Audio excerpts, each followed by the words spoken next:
কোন অভ্যুত্থান বা বিপ্লব ৩৬ দিন বা ১ মাসে হয় না। হ্যাঁ, কেউ যদি মনে করেন অল্প কয়েকদিনের আন্দোলনে হাসিনাকে দেশছাড়া করেছেন, তবে তারা বোকার স্বর্গে বাস করছেন। শেখ হাসিনার পালানো বিএনপির ১৬ বছরের আন্দোলনের ফসল গণবিস্ফোরণে শেখ হাসিনা পলায় গেছে। আন্দোলনকারী বিএনপি করেছে, ঈদের পরে আন্দোলন, আর কেউ করেনি। হ্যাঁ, গুম আর খুন হয়েছে খালি বিএনপির কর্মী, দেশ ছাড়া হয়েছে খালি বিএনপির কর্মী। আমরা খায় না খায় অ্যাক্টিভিজম করলাম, আমরা তো বিএনপি করি না, গলিকও খাই না। সমাজ কি তাইলে আমাদের মেনে নেবে? বিএনপির আন্দোলন তো দেখেছেন, দেখেন নাই? গত 10টা বছর 10টা জনসভাও করতে পারেন নাই। ঈদের পর আন্দোলন করতে করতে শুনতে শুনতে কান পয়সা খুলে পড়েছে। প্রাণ ভয়ে পুলিশের আক্রমণে দাঁড়াইতে পারে নাই, নিজেরা আবার স্বীকার করেছে। খালেদা জিয়ার বাড়ির সামনে 2টা বালির ট্রাক সরাইতে পারে নাই, আবার আসিছে আন্দোলনের ক্রেডিট নিতে। বিএনপি 16 বছর কেন 1600 বছর ঈদের পরে আন্দোলনের ঘোষণা দিল, হাসিনার বলা যেত না। যখন আন্দোলন চলিছিল তখন মির্জা ফখরুল কইছে বিএনপির নৈতিক সমর্থন আছে, শুধু সম্পৃক্ততা নাই। হ্যাঁ, শুনেন, আমরা এই আন্দোলনের সঙ্গে কখনোই সরাসরি জড়িত নই, আমরা তাদেরকে নৈতিক সমর্থন দিয়েছি। আর আজ রুমিন ফারানা বলে বিপ্লব তারাই করেছে, 1 মাসে বিপ্লব হয় না।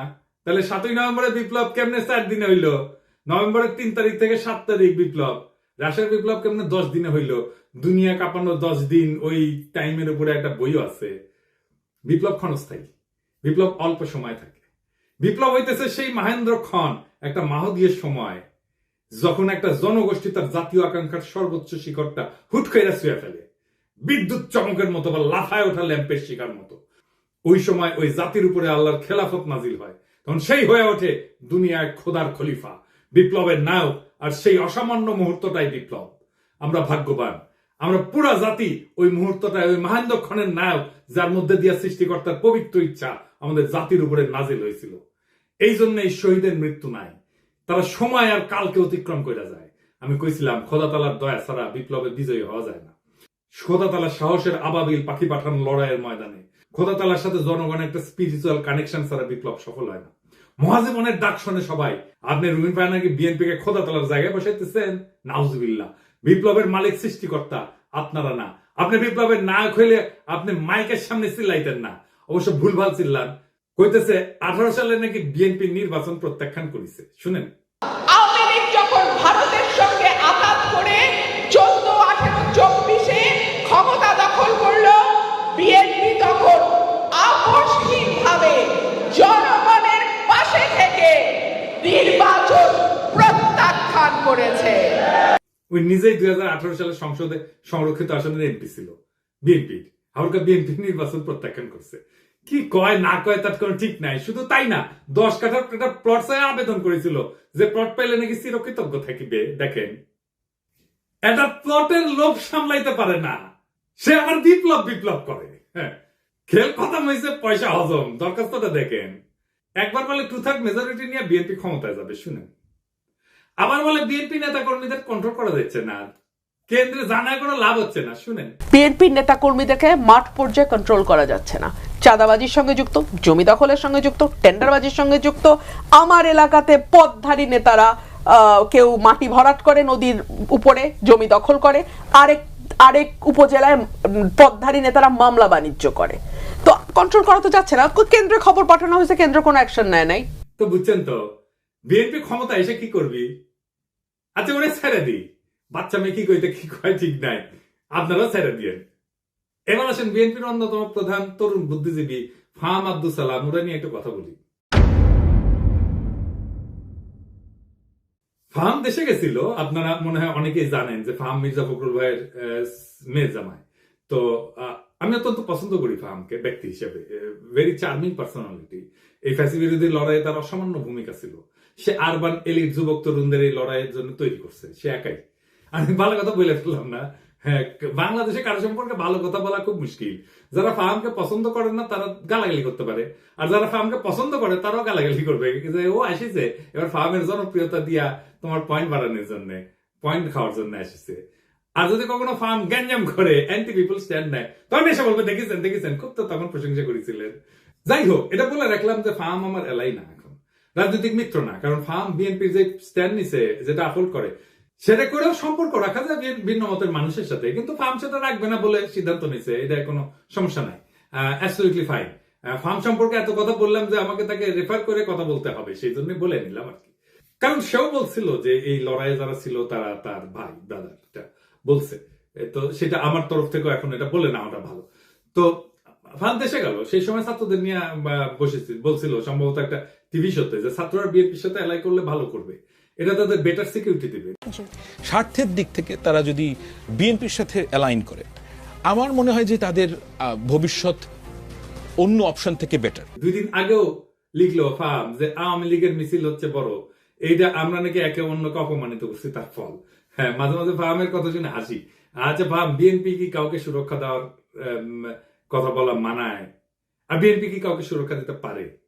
দিছে কখনো? এইসব ক্ষমতা কি বিএনপির আছে না ছিল? ক্ষমতা জিনিসটা কি, সেটা কিভাবে তৈরি হয়? বিএনপির যদি কাউকে সুরক্ষা দেওয়ার হিম্মত থাকতো তাহলে জিয়া তো নিহত হয় না, ইলিয়াস আলী গুম হয় না, সালাউদ্দিন চৌধুরী ফাঁসিতে যায় না, তারেক রহমান নির্বাসনে যায় না, বালুর ট্রাক ফেলা তার খালেদা জিয়াকে আটকাই দিতে পারে না। বিএনপি কি দেশকে আওয়ামী লীগের ফাঁসিবাদের হাত থেকে রক্ষা করতে পারছে? পারে নাই। বাংলাদেশের সবচেয়ে বড় রাজনৈতিক দল হয়েও অগাস্ট বিপ্লবের নেতৃত্ব দিতে পারে নাই। এই বিএনপি আগামীতে ক্ষমতায় যাইতে পারে, কিন্তু এই ক্ষমতা সে রাখতে পারবে না, কারণ ক্ষমতা বিষয়টাই সে বুঝে না। দেখেন, বিএনপির জন্ম হইতো না 1975-এর 15ই আগস্ট না ঘটলে। সেই আগস্ট বিপ্লবীদের রক্ষা করছে বিএনপি? করে নাই। মুজিব হত্যা মামলার বিচারে অভিযুক্ত সবাইকে জজ গোলাম রসুল ফায়ারিং স্কোয়াডে গুলি করে মারার মৃত্যুদণ্ডের রায় প্রদান করছিল। যদিও দেশে প্রচলিত সিআরপিসিতে মৃত্যুদণ্ড দণ্ডিতদের ফায়ারিং স্কোয়াডে গুলি করে মারার কোনো বিধানই নাই। সংসদে এই অপকর্মের বিরুদ্ধে সেদিন 120টা আসন নিয়েও বিএনপি কোনো বিরোধিতা না করে মুখে কুলু পাইতে চুপ করে বসেছিল। তাই বিএনপির কাউকে রক্ষা করতে পারবে না, করবে না, সে ক্ষমতা নেই। বিএনপি ক্ষতি করতে পারবে, সেটাই আসল ক্ষমতা। রক্ষা করতে পারাটা রাজনৈতিক ক্ষমতা না, বরং ক্ষতি করতে পারার হিম্মতটাই রাজনৈতিক ক্ষমতা। আমি এই প্রসঙ্গে বিস্তারিত আলাপ করছি আগের এপিসোডে। আওয়ামী লীগের মিছিল বড় হচ্ছে এই জন্য না যে কেউ কাউকে অপমান করছে আর অভিমানে রাজপথ ছেড়ে দিচ্ছে তাই আওয়ামী লীগ মিছিল করতেছে, না তা না। বাংলাদেশে বিএনপি বা জামাত বা ছাত্রদের এনসিপির গ্রিন সিগন্যাল ছাড়া আওয়ামী লীগের বাপের ক্ষমতা নাই মিছিল করে। আওয়ামী লীগ বিএনপির আশকারা পাইয়া মিছিল করতেছে না, শুধু বিএনপি আওয়ামী লীগের মিছিল করে দিচ্ছে। হ্যাঁ বা বেশ, এইভাবে তারা আওয়ামী লীগকে বাঁচাই রেখে জনগণকে ভয় দেখাইতে চায়। বিএনপি ক্ষমতায় আসার আগেই দলটার নেতা কর্মী এবং তাদের আত্মীয় স্বজনরা আওয়ামী লীগের রাজনৈতিক স্বার্থ রক্ষার জন্য কতটা মরিয়া হয়ে উঠছে এ খবর পড়লেই সেটা বুঝতে পারবেন। আওয়ামী লীগকে যারা রুখে দিতে পারবে তারাই আগামী বাংলাদেশের নেতা হবে। বিএনপি রুখতে না চাইলে তো মাঠ ফাঁকা থাকবে না। বিএনপি প্রাণ ভয়ে রাজপথে 28 অক্টোবর দাঁড়াইতে পারে নাই, তার জন্য কি বর্ষা বিপ্লব থামে ছিল না। ফার্মের কন্ট্রাডিকশন গুলো নিয়ে আলাপ করি না, চাইলে করা যায়। ফার্ম কইতেছে 71 একটা রেড লাইন, এই রেড লাইন ক্রস করলে বাংলাদেশের রাজনীতি করা যাবে না। এই জন্য নাকি জামাত মেইন স্ট্রিম হইতে পারে নাই। আজিব বাত। বিএনপি কি 71কে ওন করে? সে নিজে কি ফার্মকে নিজে বাঙালি জাতীয়তাবাদকে ওন করে? ফার্ম তো নিজেই নিজেকে হিন্দুস্তানি মুসলমান বলছে। দেখেন, আমি নিজেকে বাঙালি মনে করি না, আমি নিজেকে হিন্দুস্তানি মুসলমান মনে করি। ফার্ম কি ধর্ম নিরপেক্ষতা মানে? সে কি সমাজতন্ত্র মানে? সে নিজেই কমিউনিস্টকে দান্দিক বলে। সেই বাকশাল চাই, আবার ইউরোপিয়ান এনলাইটমেন্ট চাই। দান্দিক বোকাচোদা আর কি। তাইলে ফার্মের 71টা আসলে কি? ফার্মের ন্যারেটিভ কি 71-এর? আমি আসলে জানতে চাই। এবার আসেন বিএনপির 31 দফা নিয়ে আলাপ করি। আমি 31 দফার এক দফা নিয়ে সারা ভাবে আলাপ করেছি, আপনারা দেখছেন। আলাপ একবারে যদি করতাম আগ্রহ ধরে রাখতে পারতেন না। তো বিএনপির কিছু কইতে ইচ্ছা করে না, এটা বেকুব ভর্তি দল, এরা নিজেদের দুর্বলতা কখনো বুঝতে পারে নাই। যেহেতু অ্যান্টি আওয়ামী লীগ সকলের কাজের সুফল পাইছিল, তাই তারা ভাবে নাই নিজের ইন্টেলেকচুয়াল অ্যাসেট গড়ে তুলতে হবে। এখন পড়েছে গাড্ডায়। আওয়ামী আমলের কোন ন্যারেটিভ তৈরি করতে পারে নাই, একটাও না। আপনি দেখাইতে পারবেন না একটা ন্যারেটিভ তৈরি করছে, নিজেদেরকে রক্ষা করতে পারেনি ন্যারেটিভ তৈরি করে। আর এইটা যে তাদের দুর্বলতা, এটা কোনোদিন খতায় দেখে নাই। গাড়পেলি করে মাস্তানি হয়, রাজনীতি হয় না। রাজনীতি সিরিয়াস বিষয়, ক্ষমতা মাফিয়াদেরও থাকে। যাই হোক, আজকের 2টা দফা নিয়ে আলাপ করবো বিএনপির 31 দফা। তার আগে কয়ে নি, রাজনৈতিক দফার সংখ্যা কম হইতে হয়। আমি চ্যালেঞ্জ দিয়ে বলতে পারি, বিএনপি স্ট্যান্ডিং কমিটির প্রত্যেককে আলাদা কইরা 31 দফা লিখতে বলেন, পারবে না, একজনও লিখতে পারবে না 31টা দফা। আপনি বিএনপির কর্মী বা হন, নেতা হন, নিজে লেখেন, এটা এপিসোড বফ করে নিজে লেখেন, পারবেন না। আমি চ্যালেঞ্জ দিলাম, পারবেন না। আপনি নিজে যার রাজনীতি করাটাই কাজ, যে পারেন না নিজের দফাটা নিজে লিখতে, মনে রাখতে, পাবলিকের বাপের ধন কি সাপে খাইছে যে সে মনে রাখবে? তা ঠেকা পড়ছে। আসেন দেখি রাজনৈতিক কর্মসূচি অল্প দফায় কেন হইতে হয়, সেটা একটু আলাপ করি।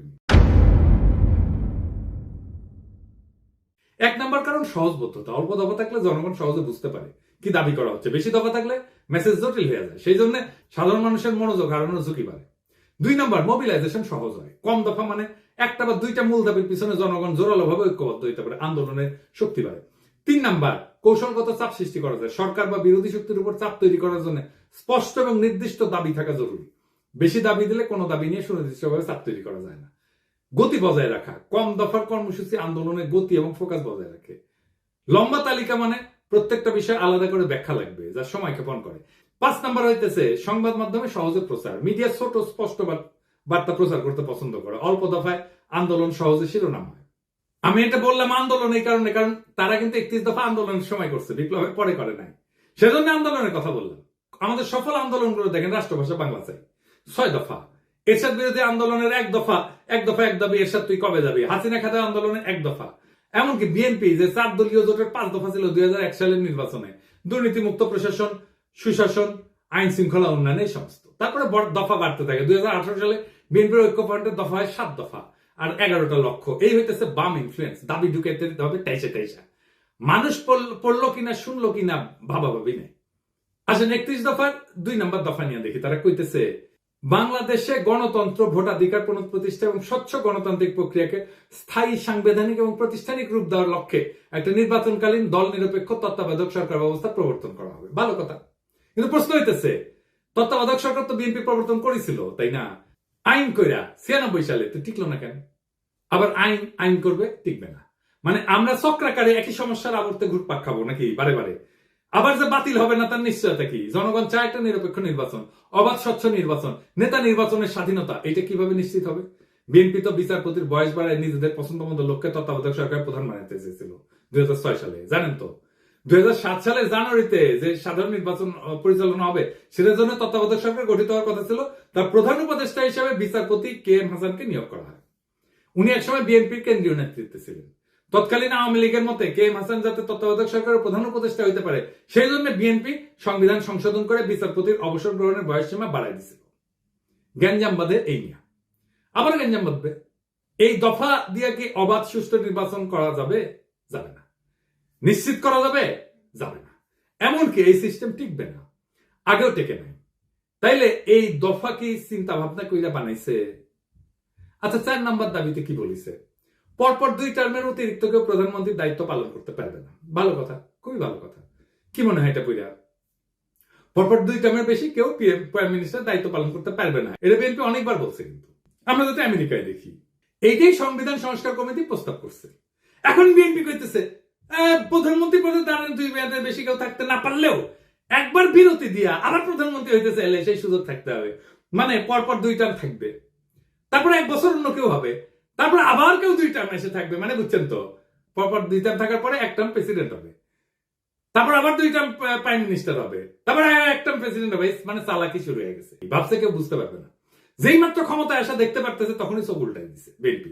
যখন ক্ষমতা থেকে দূরে তখন কত ভালো ভালো কথা দেখিস, কি সুন্দর চান্দ দিছে, এখন আর চিনে না। আসেন, কেন পরপর 2 বার রাষ্ট্রের প্রধান নির্বাহী হওয়া ঠিক না? এর পিছনে দার্শনিক ভিত্তিটা কি?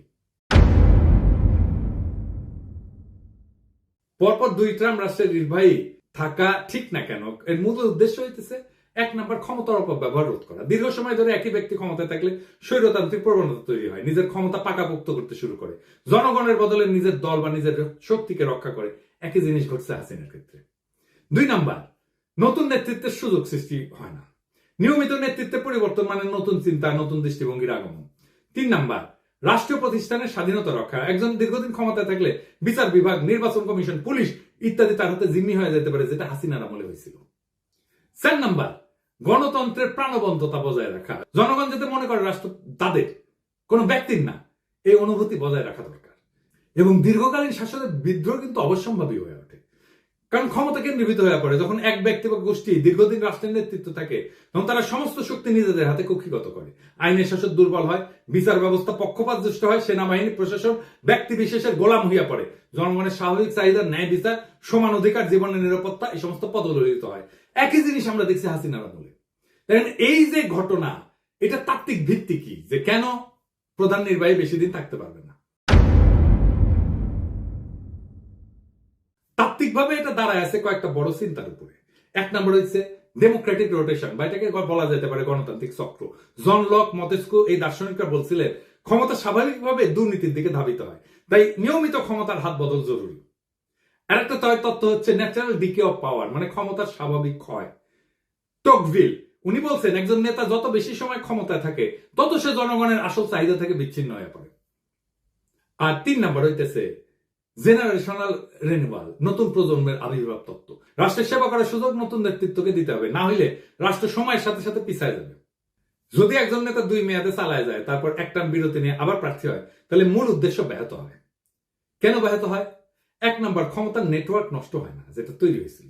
যে নেতা টানা 2 মেয়াদ চালাইছে তার সময়কালে প্রশাসন, বিচার বিভাগ, পুলিশ, মিডিয়া, ব্যবসায়ী গোষ্ঠী সব স্তরে স্তরে অনুগত এক ধরনের নেটওয়ার্ক তৈরি হয়। এক টার্ম বিরতিতেও এই নেটওয়ার্ক বাইসে থাকে, সক্রিয় থাকে। এখন দেখতেছেন না, এখনো হাসিনার লোকজন প্রশাসনে আছে। তো উনি যখন আবার প্রার্থী হয়, এই শক্তিগুলো তাকে সুবিধা দেয়, ফলে নতুন প্রতিদ্বন্দ্বিতা বা নতুন নেতৃত্বের সুযোগ প্রকৃত অর্থে হয় না। 2 নাম্বার, জনগণের মনস্তত্ত্ব পাল্টায় না। নেতার ব্যক্তি পূজা বা জনপ্রিয়তার মিথ ভেঙে যেতে সময় লাগে। মাত্র 1 মেয়াদের বিরতি তা ভাঙার জন্য যথেষ্ট না, ফলে পুরনো প্রভাব বজায় থাকে। মানুষ মনে করে ওই লোকটাই আবার ফিরে আসবে। 3 নাম্বার, প্রশাসনিক নিরপেক্ষতা থাকে না। নির্বাচন কমিশন, পুলিশ, সরকারি যন্ত্রপাতি তাদের পুরনো বসের জন্য অপেক্ষায় থাকে, ফলে নির্বাচন প্রতিযোগিতামূলক হয় না, গণতন্ত্র দুর্বল হয়। 4 নম্বর হইতেছে নতুন প্রজন্মের নেতৃত্ব বাধাগ্রস্ত হয়। যখন পুরনো নেতা আবার ফিরে আসার সম্ভাবনা রাখে, তখন নতুন নেতৃত্ব উঠে আসতে ভয় পায় বা বাধাগ্রস্ত হয়, গণতন্ত্রের নবায়ন থেমে যায়। তত্ত্বে যতই বলা হোক না কেন, অনেক রাষ্ট্রনায়ক নিয়ম ভেঙে আজীবন ক্ষমতা ধরে রাখার পথ তৈরি করছে। সবচেয়ে উল্লেখযোগ্য 2টা উদাহরণ দিই। ভ্লাদিমির পুতিন টানা 2 টার্ম শেষ হওয়ার পর উনি সংবিধান অনুযায়ী প্রেসিডেন্ট হইতে পারতেন না, তাই নিজের ঘনিষ্ঠ দিমিত্রি মেদভেদেভকে প্রেসিডেন্ট করে নিজে হয় প্রধানমন্ত্রী, কিন্তু রাশিয়া প্রকৃত ক্ষমতা নিজের কাছেই রাখে। 2012 সালে আবার প্রেসিডেন্ট হয়, পরে সংবিধান সংশোধন করে তার মেয়াদের সীমাটা মুছে দেয়। এখন পুতিন 2036 সাল পর্যন্ত প্রেসিডেন্ট থাকতে পারবে, অর্থাৎ প্রায় 4 দশক ধরে। এর ফলাফল কি হয়েছে? রাশিয়া গণতন্ত্র থেকে দূরে সরে গেছে, বিরোধী নেতারা নিশ্চিহ্ন হয়ে গেছে এবং ব্যক্তিকেন্দ্রিক একনায়কতন্ত্র তৈরি হয়েছে। শি জিনপিং, চীন প্রেসিডেন্টের জন্য 2 মেয়াদের সীমা ছিল 5-5-5 10 বছর। শি জিনপিং 2013 সালে প্রেসিডেন্ট হয়। 2018 সালে চীনের কমিউনিস্ট পার্টি সংবিধান পরিবর্তন করে 2 মেয়াদের সীমা তুলে দেয়। এখন শি জিনপিং আজীবনের জন্য প্রেসিডেন্ট থাকার পথ খুলে দিয়েছে। এর ফলাফল কি? চীনে ব্যক্তির চেয়ে পার্টি বড়, এই নীতিগতভাবে লঙ্ঘন করছে। আর চীনে গণতান্ত্রিক কোন নির্বাচন নাই, মত প্রকাশের স্বাধীনতা কঠিনভাবে নিয়ন্ত্রিত। ফলে যখন 2 টার্মের নিয়ম ভেঙে ফেলা হয় বা কোন ছিদ্র রেখা, ক্ষমতা ধরে রাখার রাস্তা রাখা হয়, তখন গণতন্ত্র দ্রুত দুর্বল হয়ে পড়ে, রাষ্ট্র ব্যক্তি কেন্দ্রিক হয়ে যায় এবং জনগণের স্বাধীনতা কাগজে কলমে সীমাবদ্ধ হয়ে পড়ে। আমি মাঝে মাঝে চুপচাপ হয়ে বসে থাকি, ভাবি যে যদি 2028 সাল পর্যন্ত আওয়ামী লীগ থাকতো কি হইতো? নির্বাচনের নাম উচ্চারণ করলেই নীল সাদা ভাই নিশা দাঁড়াইতো দোরগোড়ায়, ঠান্ডা গলায় বলতো চলেন। তারপর বাকিটা একটা কালো গল্প, যার শেষ পাতায় রক্তের দাগ। লুৎফুজ্জামান বাবর কারাগারের ঘুপসি কোণে চোখ তুলা পাখিদের উঠতে দেখতেন আর ভাবতেন তারা এখনো উঠতে পারে, অথচ আমি। সালাউদ্দিন আহমেদ শিলংয়ের আকাশে হাত তুলতেন, এই নীল কি ঢাকার মতো, নাকি আমি বদলে গেছি? খালেদা জিয়া এখন অন্তরীণ থাকতেন। রিজভী ভাই কোলাপসেবল গেটের পিছনে মাফলার গলায় দিয়া হাতে গোনা কয়েকজন কর্মী নিয়ে শীতের মধ্যে ঠকঠক করে কাঁপতেন, ওটাই ওনার রাজনৈতিক কর্মসূচি হয়ে থাকতো। আর আয়নাগর, ওইখানে নাম ঝুলতো শত শত মৃত স্বপ্নের, ভুলে যাওয়া মানুষের, যারা একদিন হাঁটতো, হাসতো, স্বপ্ন দেখতো, তারপর চুপ হয়ে যেত। আমরাও চুপ হয়ে যেতাম, চুপচাপ বাজারে যেতাম, চুপচাপ অতি মূল্যে অল্প কিছু ডিম কিনতাম, সবজি কিনতাম, আর মাছ মাংস দেখে হাত পিত্তেশ করতাম। চুপচাপ আয়নায় তাকায় ভাবতাম, এটা আমার মুখ না, আমি কোথায় হারালাম? ঠিক তখন কিছু সাহসী তরুণ উঠে দাঁড়ায়, তারা বলে এমন জীবন চাই না। তারা বাতাসে ছড়ায় দেয় আলো, আমরা গলা ছেড়ে কাপা কাপা স্বরে ওদের দেখে পথে নেমে আসি, সাহস নিয়া বলি আমরা ভালো নাই। কিন্তু আজ আমরা বলি ওদের হটাও, ওরা রাজনীতি করে ফেলছে, ওদের রক্ত আজকে পথের ধুলা, ওদের কান্না আজকে নীরব শোক। আমরা চিৎকার করি এখনই নির্বাচন চাই, ডিসেম্বরেই চাই, এখনই চাই। দেশ যে ভালো চলতেছে এটা কেউ দেখে না, রিজার্ভ বাড়তেছে, দুর্নীতির টাকা ফিরতেছে, সংস্কারের বাতাস লাগছে, কিন্তু এই খবর কারো কানে ছয় না। একটাই আমাদের পিপাসা এখন, ক্ষমতা আর ক্ষমতা। আলোর এই লড়াই কখনো সহজ ছিল না। আলোর জন্য যারা পথে নামে তাদের পা রক্তাক্ত হয়, তাদের চোখে জল জমে, তাদের গলা রুদ্ধ হয় কান্নায়, কিন্তু তবু তারা হাঁটে কারণ তারা জানে পিছাই গেলে চিরকাল হারায় যেতে হবে। আজ যারা রক্ত দিছে, যারা ভয়কে পিছনে ফেলে আগাইছে, তাদের নাম ইতিহাসের পাতায় লেখা থাকবে। আজকে যারা কাটতেছে মিথ্যা বলতেছে, তারা কেবল হারায় যাবে বিস্মৃতির ধুলায়। বিপ্লব কখনো সংগঠিত হয় না বক্তৃতায়, বিপ্লব জন্ম নেয় নির্ভীক হৃদয়ে, তপ্ত রক্তে। আমরা সেই রক্তের উত্তরাধিকার, আমরা হারবো না। তারা ভাবছিল আমরা ভয় পাবো, তারা ভাবছিল আমরা হাইরা যাব, তারা ভাবছিল আমরা মুখ নিচু কইরা ঘরে ঢুকে যাবো, কিন্তু তারা ভুল করছে। আমরা পিছু হটিনি, আমরা সামনে আগাইছি, আমরা থামিনি, আমরা ঝড় তুলছি, আমরা চুপ থাকিনি, আমরা স্লোগানে মুখর করছি রাজপথ।